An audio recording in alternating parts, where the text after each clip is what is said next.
अगले 5 मिनट में 24 घंटे के भीतर 4,000 दौड़े हुए ये बिहार बोला जाता है। मैं सलाम करता हूँ। बिहार के नौजवानों ने ठान लिया कि इस बार युवा सरकार बनाना है। तेजस्वी जी को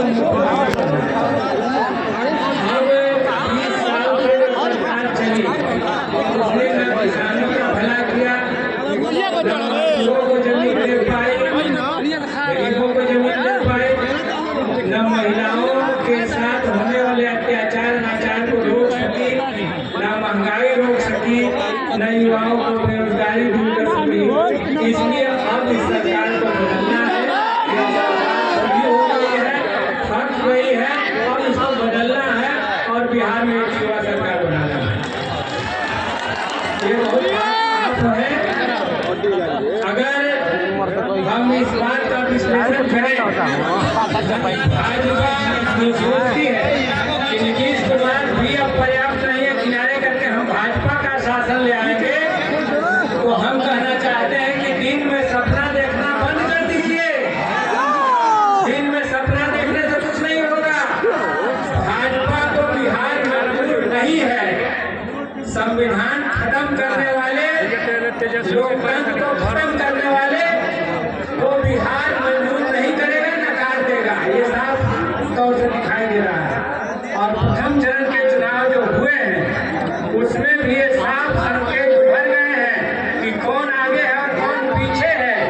पूरा सोशल मीडिया से लेकर के आम मीडिया तक में ये बात आ गई है कि इंडिया गठबंधन इस बार बिहार में 180 सीट से कम नहीं लाने जा रहा।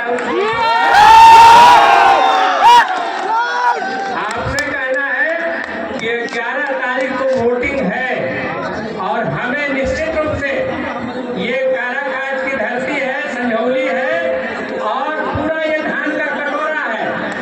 आए थे प्रधानमंत्री विक्रमगंज में और सबसे प्रमुख सवाल जिसको लेकर के हम 5-4 सांसद मिले थे, 5 का सिग्नेचर था, मैं था, मनोज राम थे, सुधाकर सिंह थे, सुदामा प्रसाद थे। चारों हम लोगों को आधा घंटा बैठाने के बाद प्रधानमंत्री ने मुलाकात करने से इनकार कर दिया। और जब हमारे विक्रमगंज में आए तब भी इंद्रपुरी डैम पर और सोन नहरों के आधुनिकीकरण पर एक शब्द खर्च नहीं किया।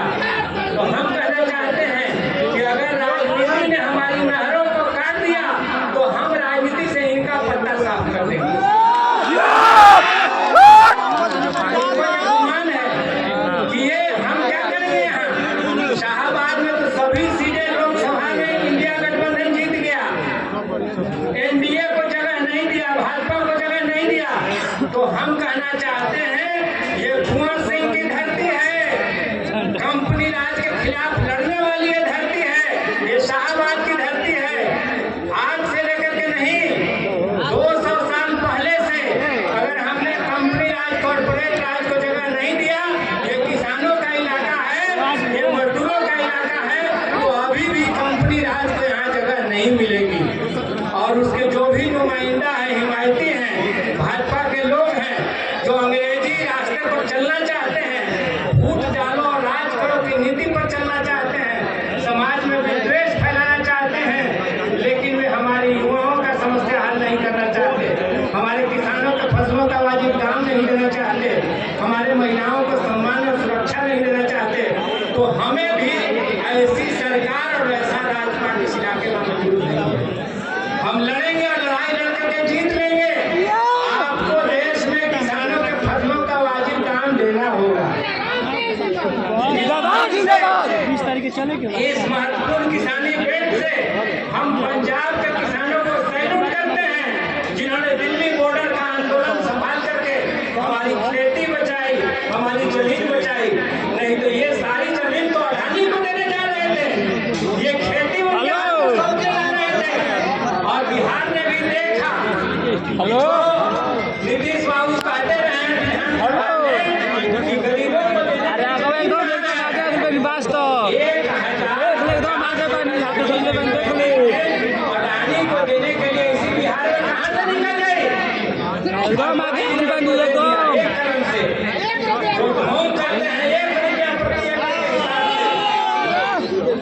आप कहते रहे हैं कि सब लोग पर्यावरण के प्रति चिंतित होइए, एक पेड़ माँ के नाम लगाइए, और 10 लाख पेड़ काट दिया अडानी के नाम पर।